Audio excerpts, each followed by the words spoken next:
Yeah, so I've been on a spiritual path since 2018 when I did some breathing exercises and then started to see chakra colors after I had done them for long enough. So in many ways, I feel like a different person than I was 5 years ago. One of the lessons that really changed my perspectives about how the world around me works was this idea of mirroring.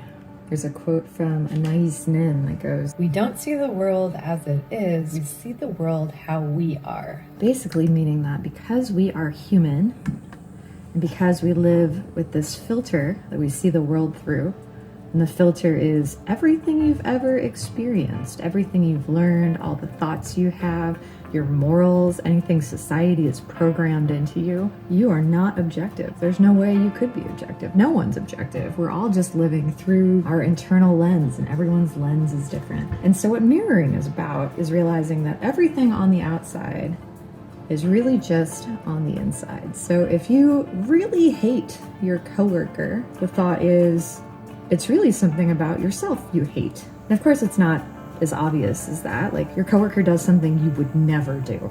That means you just need to try a little harder to find the parallel. Like, let's say your neighbor always parks in your spot. Well, okay, maybe you don't do that, maybe you wouldn't do that, but it's a question of maybe you hate the part of yourself that does do things you shouldn't do sometimes. Maybe there's a parallel there.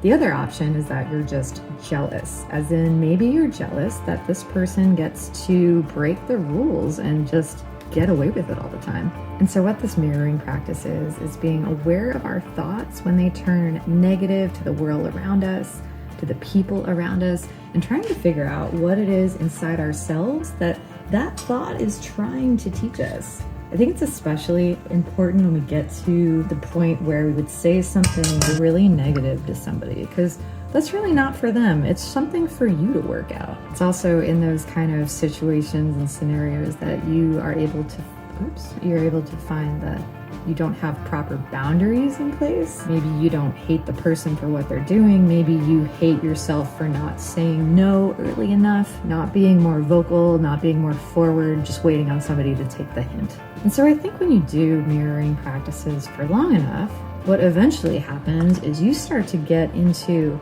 a radical new mode of acceptance. You start to accept everyone around you for how they are. Somebody can be the biggest jerk on the planet. They can basically ruin the day of everybody around them every time you see them because they're so negative. They never have anything nice to say. They're nasty to everyone. That's okay. That's their right. They can be the most terrible human you've ever met. Any kind of frustration you have around it is really just you trying to change them. And that's no good. When you try to change somebody, you're setting yourself up to lose a game. You can't do that. Sometimes people change, but they don't really change for other people. People change when they want to change.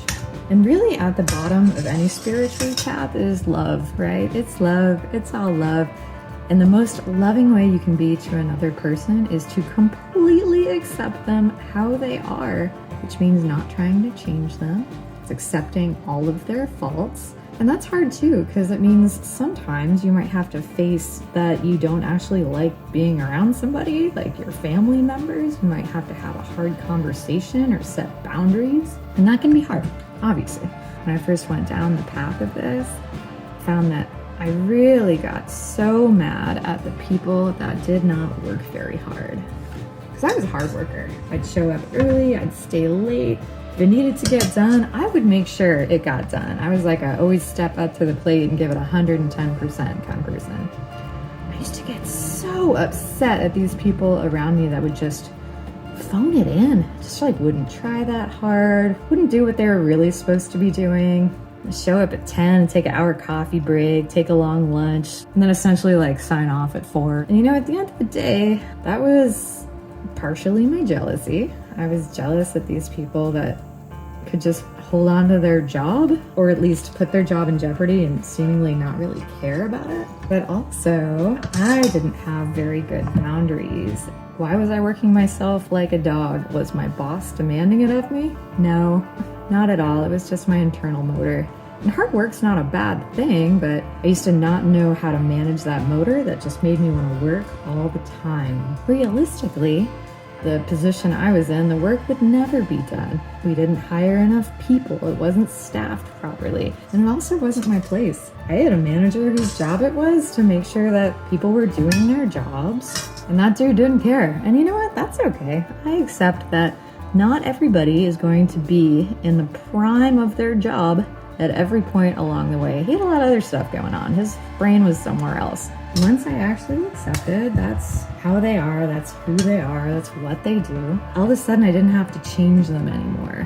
What a gift. Because then I'm also not carrying around this like angst and internal rage and frustration at these people, which meant that also in my day-to-day dealings with my coworkers, I was able to be more friendly and more relaxed around them. So I didn't have this like hidden expectation that they were just gonna magically do something they had never done. I wasn't just wishing change to happen for my own benefit.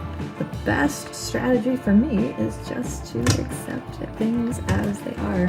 So there we have it, mirroring. If you are upset about something, try to see how it is actually about you, because you create your world.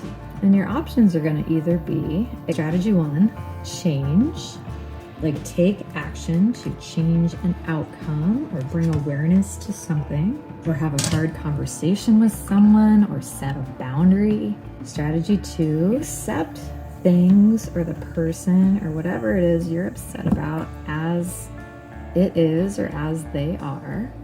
If you start with the mindset that people don't really change, then it's much easier to accept people how they are. Or our other strategy, which is you realize you are just jealous. Jealousy is not a bad thing. It's really not. Jealousy just helps us understand what it is we really want.